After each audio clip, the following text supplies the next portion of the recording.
Hello, and welcome back to the Book Marketing Tips and Author Success Podcast. This is Penny Sansevieri. And Amy Cornell. And so first off, we're super stoked. We've just launched the ability to text us. And Amy, do you want to kind of explain how that works and how to text Amy and Penny? Yes, it's all the details are in the show notes in terms of the number, but you can text the word podcast to our number and that will get you subscribed.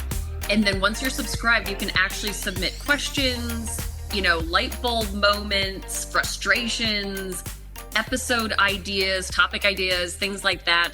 So anything like if you've been listening, because I do this when I listen to podcasts all the time, if there have been times where you're listening to a show and you're like talking at us while we are speaking and you're listening to the episode and you're like, I wish they would cover this, or I would ask them this right now if I could, those kind of things, please text us those. Yeah. There's so much we can do with this. We will make sure to incorporate as much of what you send us into future episodes. So that's also really fun too. So if you do text us an idea, a question, anything like that, Penny and I will make a point. Once those start rolling in, we're going to start working those into our episodes going forward and addressing some of those whenever we can. So that's also a element of this, is that you'll get to hear us kind of bring up your feedback or your comments or your questions.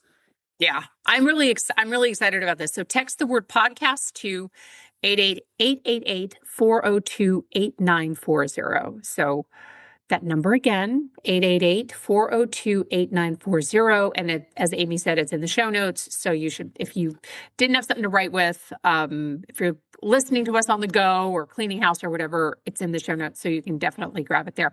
But we love your ideas. And part of the reason why I am so excited about this is because it was we've built a lot of shows around your listener ideas and challenges that they face and things like that.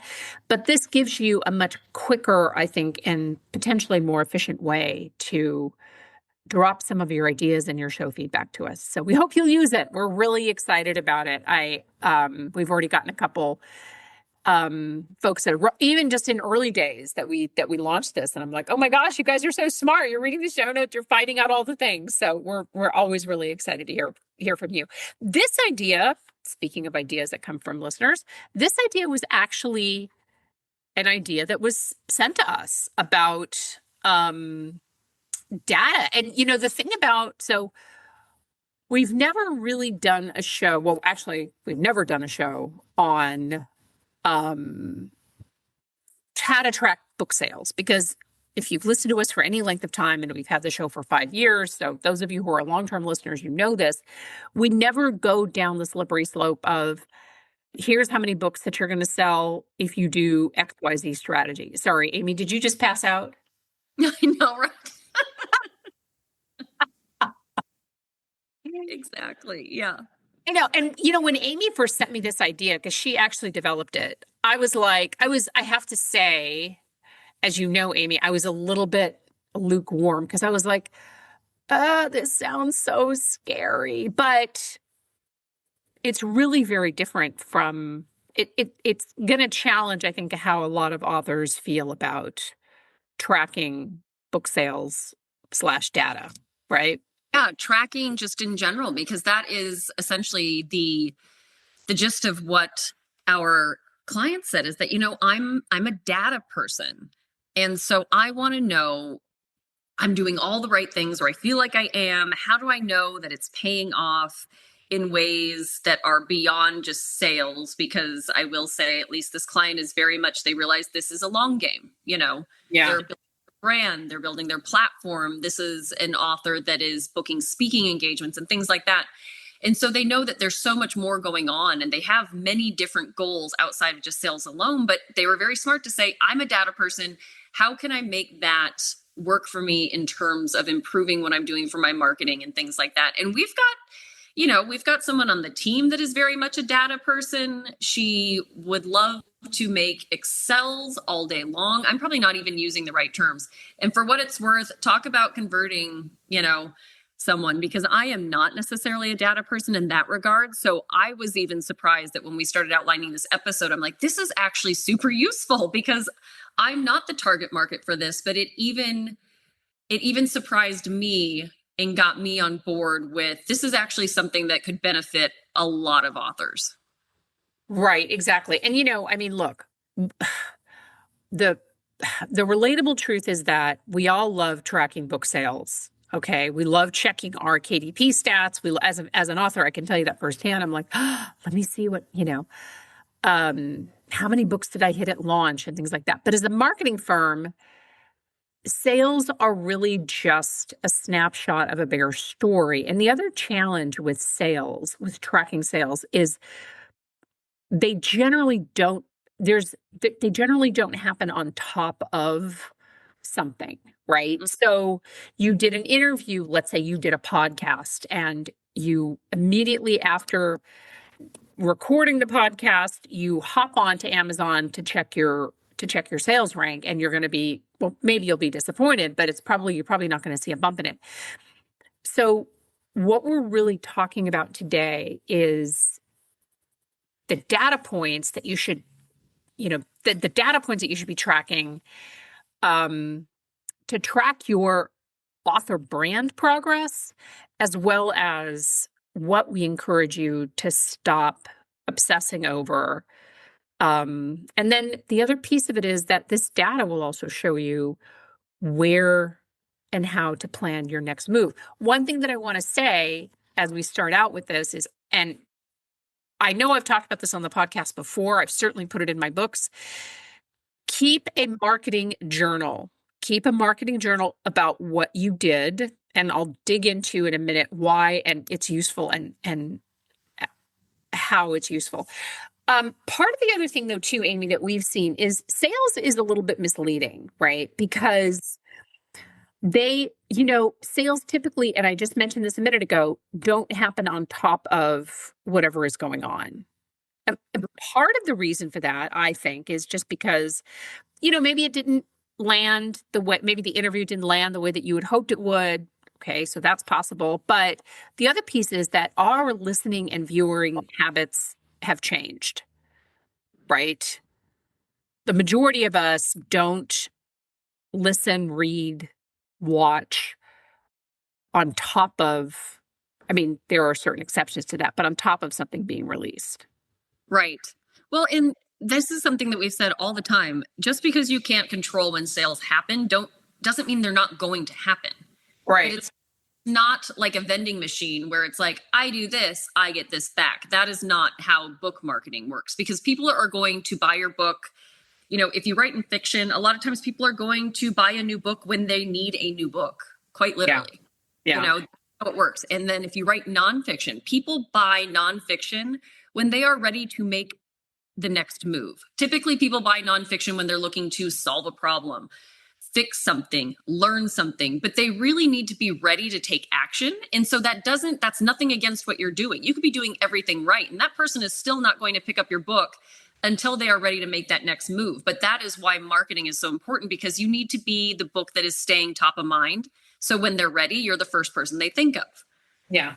But right. In order to stay on track with that visibility, that is where, tracking, like Penny said, keeping a journal of what you're doing, tracking some of the data points that do make sense, that show you that you're making progress. So that even though sales may come in unpredictably and in waves that you can't make sense of, which is fine because that's how it typically works, you can still feel confident that what you're doing is moving the needle and pushing you forward. Right, exactly. And I think that it's really important. So the first piece of this is track your visibility metrics. Okay, so if you're booking yourself on podcasts, track how many podcasts that you've been booked on, and keep track of also when they air, because typically a podcast will record, but not necessarily air on the same date that you record. And sometimes I know there's some podcasts are live, but some of the newsy podcasts are live. The majority of them are not. Okay. So media coverage is another one to track as well. How much media coverage, when did it hit? And what falls under kind of the media, media coverage umbrella could also be blog features and influencer outreach and, you know, those kinds of things. And also I think how your social media has grown. So a lot of times authors don't track social media because I realize it feels a little discouraging sometimes to track social media, and Amy, I know we'll talk in a second about the engagement metrics, but tracking where you started is going to really show you if you're on the right track. And I think the final one really is, so website traffic, we did a whole show on SEO that you can find in our feed. So we don't want to spend a huge amount of time on website traffic and SEO being search engine optimization. But I think that having Google Analytics on your website is a really smart move, and to track spikes after, like, say, for example, after that podcast hit, or after you did an event, or after you were featured in a particular newspaper, article, whatever, is also really good to get a sense of where, again, and I hate to keep using this phrase, but how something landed with the audience, right? Did your interview land in such a way that the person listening, viewing, whatever, wanted to click and go to your website? Was your call to action strong enough at the end of whatever interview that you did to get people to your website? And maybe they just went to Amazon, and look, that's fine. Like, some people would just go to, especially like if you've written fiction. So a lot of times, you may say, well, look, I have all this stuff on my website, and you can visit my website, etc. But if somebody is really compelled and they like, oh my gosh, this book sounds great, they may go straight to Amazon, and that's fine, right? That's going to be a little bit, obviously, that's going to be on the back end of your KDP or however you track sales on Amazon, but that's not specifically what we're talking about here. We're talking about how has your visibility expanded and your author brand expanded in the work that you're doing. Right. I think that's such a good point, Penny. It's about, can you make sense of what's happening after you put in the effort? And that is not, like we said, it's not always going to be immediate sales. Right. Those come, but you can't control that. So what you control is putting yourself out there and then watching how, and even to your point about tracking what you're doing, tracking who you're pitching. If you are getting better and putting in the effort to improve your pitch, to improve your elevator pitch, we did an episode on that. If you are actively trying to present yourself in a better, more positive, more interesting way to the world, you are going to start seeing more conversions on, well, like, I used to be pitching 20 people and I'd be lucky to hear from one. And now even my response rate is better. My interest rate is better when I reach out to people. That is huge. And you should celebrate those kind of wins as well, because that matters. That kind of feedback shows people are interested. And right. I think a lot of authors don't give themselves enough credit for the fact that they are getting that interest, because not everybody gets that. Yeah, that's very true.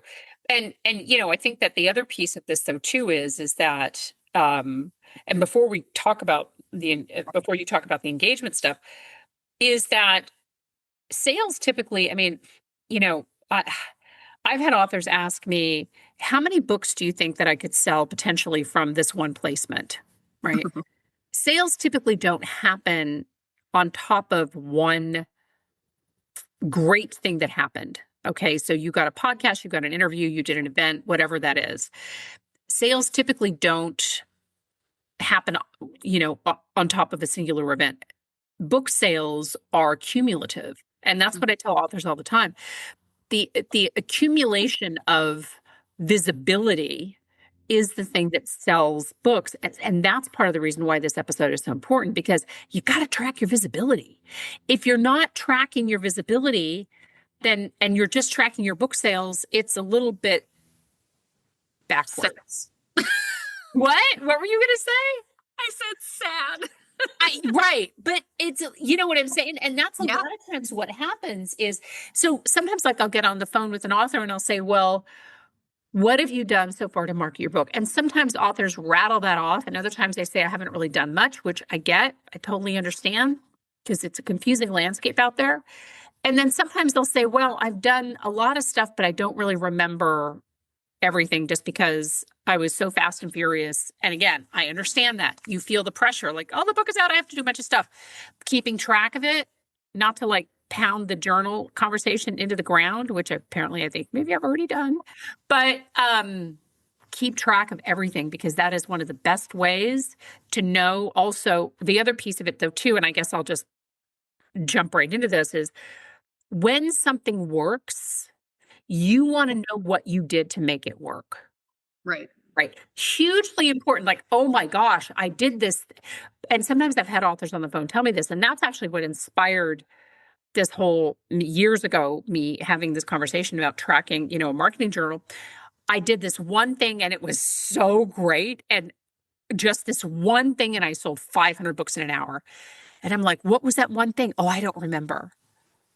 And I felt really bad, because I'm like, if you remembered, you could recreate it potentially. I mean, sometimes like you just get like something happens and boom, right? Mm-hmm. So anyway, I know I've been blah, blah, blah talking a lot, and you should just shut me up, but let's talk a little bit about engagement. Yeah, no, I mean, but I think what you're saying is definitely valid. And to that point, sorry, now I'm doing it. But to that point, Penny, it also keeps you on track so you don't make knee-jerk decisions to just drop something before it has a chance to work for you. Yeah. We see that a lot. That's a really, really, really good point. And that would be something that, if there's time in this episode to go into, because a lot of times authors drop, like it didn't hit right out of the gate, and all of a sudden they've just like, well, I'm done with that now. Right. It takes more TLC than that. So engagement metrics, what we're talking about here, and these are really great because this also shows, this is kind of that next level of people putting in the effort. I like to categorize it as that. People are putting in more effort to engage with you, which is huge and should not be taken lightly.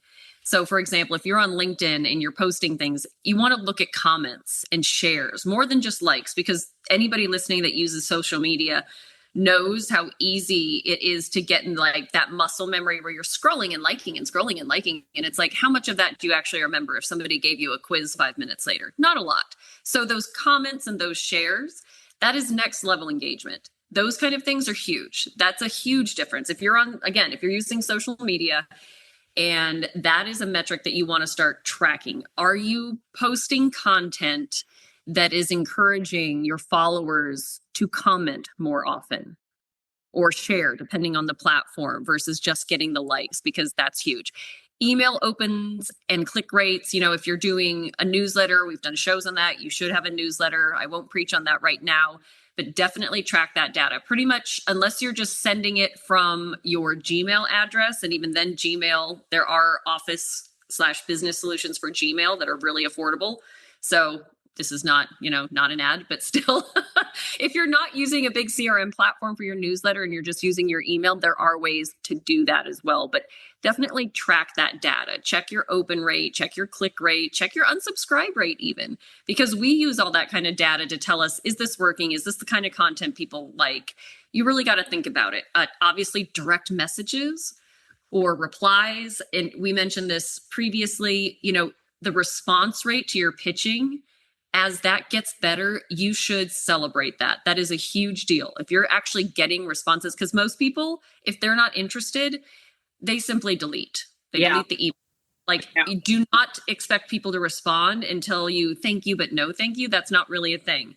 So the fact that somebody's even bothering to respond is huge, and you are automatically put in a higher tier than somebody that's not even getting responses. So that's another win. I know these don't seem like it, but it's like, wow, these are huge wins. If you happen to do webinars, or if you have a function on, this is probably more, appropriate for nonfiction, but if you have a function on your website where you actually actively get people to engage, whether it's a poll or maybe a free download, or I've seen plenty of authors that do audio clips on their websites, Penny, that have like play this. We worked with an author at one point that had some cool meditations on their website, so you can download or play their that's right. Yeah. That was so cool. But pay attention to that kind of data too. How much are people using all these extra features and cool content that you're putting out there? You should always, we've done a lot of shows on creating bonus content, creating other ways to get people engaged with your brand above and beyond your book. And it's always really smart to ensure you have some form or some way to track how much people are taking advantage of that. Yeah. 'Cause it's great to put out free content, but if you don't know if people are using it, then what is that telling you? How is that moving the needle? It's really tough. But again, increase in newsletter signups. And a lot of this comes with thinking about, and we say it all the time, if you have an idea or if you have a new feature, if you have something to offer, if something great happened to you, challenge yourself to use it or to promote it in 3 different ways. So if you have a newsletter, are you making sure that newsletter is getting out there and that sign up option is out there in 3 different ways on your platform somehow? It's on your website, but are you linking to it in your social media? Are you mentioning it on, your LinkedIn? Are you trying to encourage people to sign up for it on your LinkedIn? Things like that, so the engagement, it's not just set it and forget it, but, really put the effort into ensuring you're putting yourself out there and being smart about it, because those metrics are going to tell you that you're on the right track. Yeah. Yeah. I agree with that. I think that it's, and what's interesting is that, to your point about the pitches getting responded to, I've seen this even in my speaker topics. So if I have a topic, I try to change up my topics every year as book marketing changes. I had one topic, and we actually did a show on this, how to market your book without social media. Hugely popular. It was crazy how many requests I got for that topic. You will, as you continue to explore different things that really resonate, and this is part of this is also, I think it really just resonated with authors, right? As you start to explore different topics, different pitches, different, like, did that email newsletter subject line land? Did it not? Did people open it? That's part of the reason why tracking is so important, because that's where you start to really build your sales, Mm-hmm. So I think, conversion signals, we touched on a lot of this stuff in both of our segments, Amy. I don't know that there is a lot to add, as opposed to jumping into kind of the things that we should be paying less attention to. No, I think we covered a lot of this organically but I think the Goodreads one was a one that I should have included in mine. Goodreads, shelf ads, responses to commentary you're putting in groups, things like that. In my brain, Goodreads is social media. It's just for readers and authors specifically, but in my head, it's all the same. But a lot of people don't think of Goodreads as social media. So for what it's worth, get on Goodreads. And that is also a really great place to get some really target market engagement, with the exact right readers. It's so much more focused than most social media platforms. So that's a big one that I recommend. If you're social media averse, Goodreads is still a good place to be. Yeah, absolutely.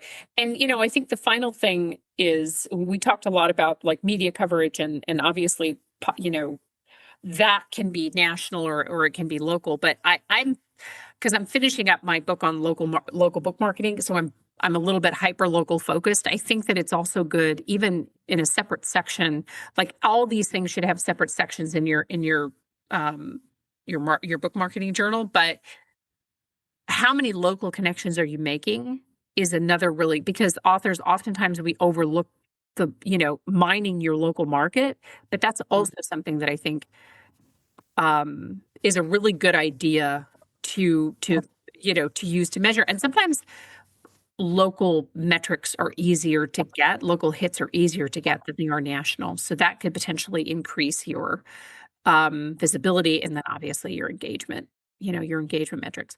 So I think that the things to watch less is, so I know that when we put this list together, okay, so Amazon ranking whiplash, like, we've all done it. I get it. I've watched my Amazon sales rank like a stock market junkie. It's not a good mental space to be in. So just stop doing it. I say this as somebody who is a recovering Amazon ranking. Like, I would be on there all the time. Oh, look at this. And, that's not to say that when I release my next book, like I'm not going to do it, because it's just, it's kind of what we do, but don't let that determine whether or not something's working. Because as we said at the onset of this episode, there's a sales leg, not just in when somebody sees your article, podcast, open your newsletter, whatever, but there's also the Amazon sales ranking system is also weird. So let's just, social, social likes, I think that's a really tough one, because you want to get people. I mean, I think that your social media will show what resonates versus what doesn't. So I do think that, and Amy, feel free to push back if you disagree. I do think that your social reach is part of your likes, right? Because not everybody's going to share your stuff all the time. Right. But I think likes and comments in terms of, I think that matters. I know we have it on the list that doesn't really matter. And when we were in the green room, I didn't spot that, but I think it matters. Do you agree or disagree? Yeah, I think it just kind of goes back to, we were talking about the social media part, that on a lot of platforms, sometimes it just becomes muscle memory for people. And it doesn't mean they're actually, if you quiz them later, are they going to remember that they like something of yours? Right.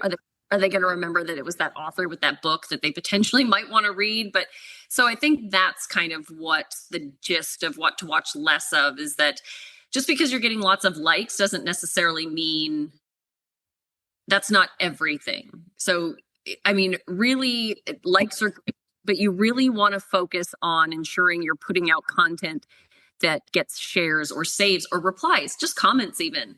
Even a comment is just really fantastic. And then it's a quality over quantity thing, I think, because like we say, when you're pitching influencers, just because they have a boatload of followers doesn't necessarily mean that those followers are your people. And then at that point, why does it matter? Yeah, that's really, and this is something that we've done a ton of shows on this. Mm-hmm. The follower count obsession is a myth, right? Yeah. So I would rather have an Instagram quote unquote influencer feature me who has 500 followers and they're all commenting and they're all active versus, 10 million where, 80% of them are just bots. And you can buy followers for anything. I have people emailing me all the time like, oh, we saw your Instagram. We can build you more followers. I'm like, no, thanks. Right. Exactly. Right? Because we've known, we had an author who did that actually on their Facebook page. And I forget now what the number was. This was years ago, but they bought, it was like 78,000 followers on their Facebook page, right? And they came to us and they were like, well, I don't get a lot of responses on my Facebook page. And I think Amy, who's very good, like if you ever want to hire a detective, you should reach out to Amy. Amy went on and deep dived on their Facebook page and looked at some of their followers. And I'm sorry, but they were not, I'm just going to put this really nicely. They were not legitimate followers. Like they were not. No, it was scary. It was very, very, very scary. So this person ended up having to burn their Facebook page, all 78,000 just down to the ground and start over again, which is a very painful conversation to have. Not to go down a rabbit hole, which I realized I already did. Now I'm trying to claw my way back, but follower count obsession can lead to problems. So just, and the other thing though too is I have a ton of followers on my personal Facebook page. I just had a birthday. I must have gotten, and Amy, this is just going to make you crazy, but I must have gotten 300 birthday messages from people, and literally 95% of them I have no idea who they are. That's special. Right. No, felt super warm and fuzzy. So, but I share a lot of, I share author memes. I share a lot of stuff, but I also share a lot of really funny stuff because that's kind of my vibe on my personal page. Right. So yeah, follower accounts. I would try to sort of steer clear of that. Daily review counts. Amy, do you want to take this one? Because this is my personal favorite and I'm totally being facetious right now. Yeah, reviews are tough. I realize, everybody listening by now knows You need lots of reviews until the end of time, as many reviews as you can get. There's no such thing as too many reviews. But at the same time, this is kind of along with the sales. You cannot predict, you cannot force people to review your book, but you can do a lot of things proactively that absolutely do lead to better review conversions.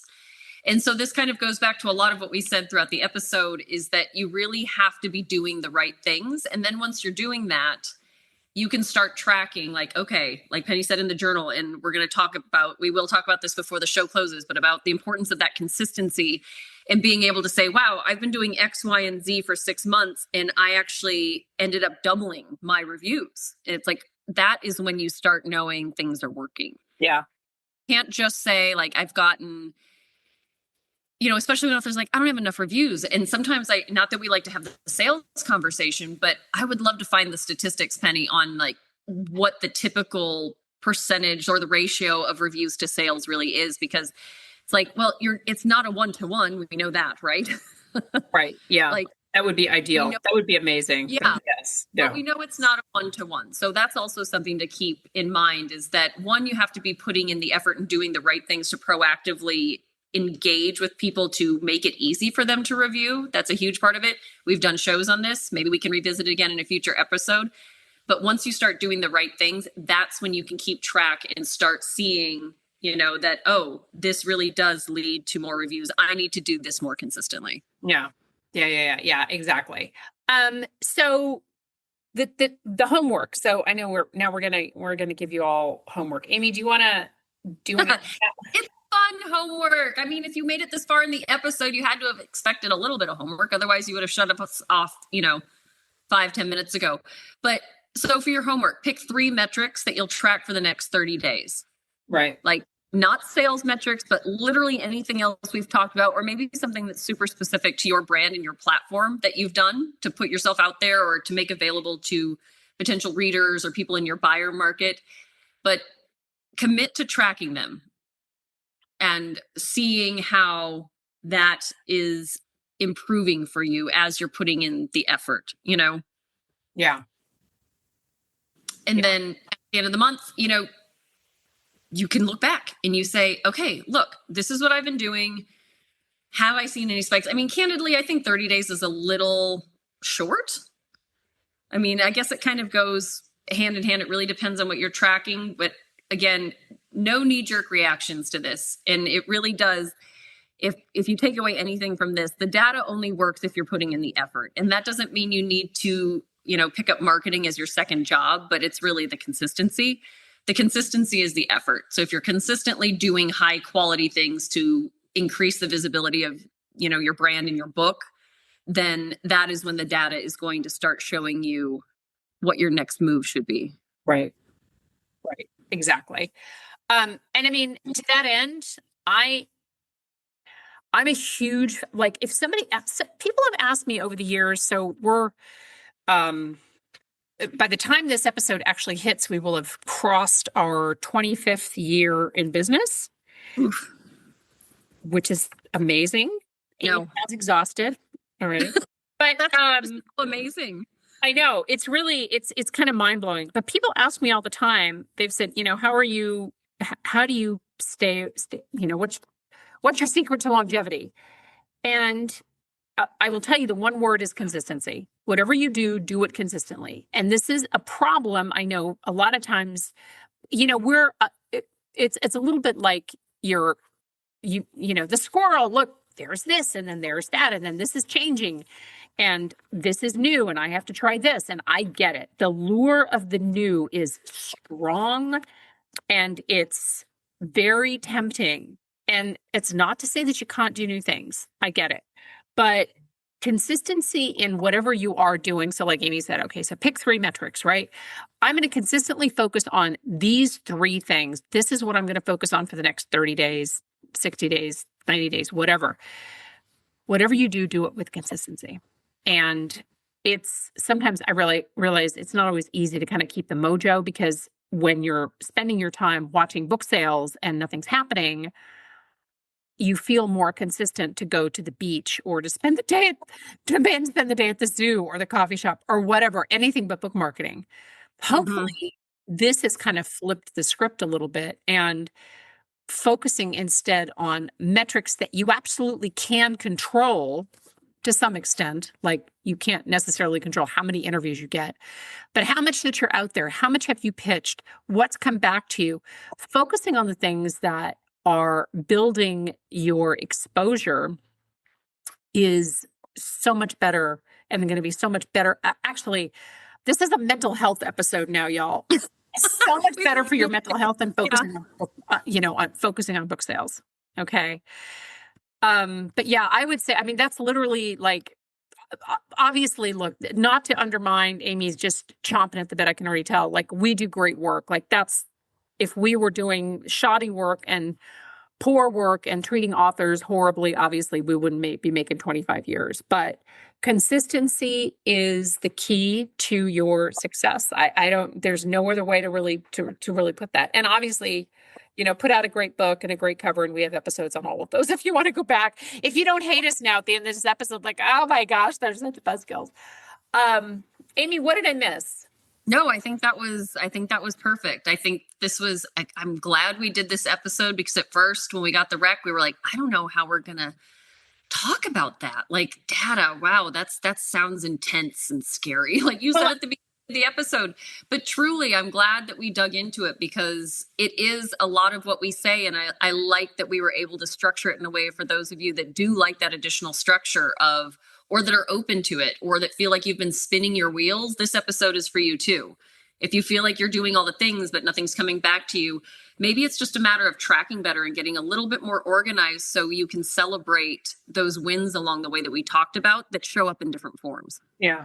Yeah. Cause you might be really totally surprised that that you've actually done a lot and a lot of it is paying off in ways that are not necessarily directly related to book sales. Obviously you want to sell books, like we get it. But I think podcast spots booked and, interviews and things like that that is something that is that's a great thing to track and that shows that you're getting out there. And I got to tell you, I mean, honestly, and I said this early on, totally shot this idea down. Amy was like, let's do a show on data. I was like, we're not doing that show. We're not doing a show on data. Thanks for playing. Next contestant, please. But no, I'm glad that we did this because I think it's an important conversation to have, truly. And I want to remind everybody that we do have it's not really a call-in line, but it is you can text Amy and myself, text the word podcast to 888-402-8940 and send us your ideas, your show feedback. Don't tell us that you hated the data episode because we'll cry, but just kidding. But anyway, sorry, go ahead. What were you going to say? No, I thought that was funny. I love that. I listen to podcasts and it's how they always say, and leave us a 5-star review. I'm like, wow, that's so bold. I'm like, we're always like, please say something nice. I know, please say something nice. Look, we love reviews. I don't think we listen to, you and I both listen to a lot of podcasts with like, leave us a 5-star review. I don't think that's really ethical to say, leave us a 5-star. Do we want 5-star reviews? 10,000% we want all the 5-star reviews, but it's not really ethical. Leave us an honest review. That's really the only thing that we can ever ask. I know. 99 ratings and reviews. We're one away. Oh my gosh, we are one away. And we got and you guys, I got to tell you, seriously, we asked and y'all delivered. So get us to 100 before the end of the year. We are so excited. By the way, if you see that you're the 100th review, could you email us and let us know? Because we may have something very special for you to send you. So anyway, I just threw that out there. 100th review, send us, let us know, and could be something really fun coming your way. All right. Until next time, thank you so much for tuning in, and we'll see you next Friday. Bye-bye.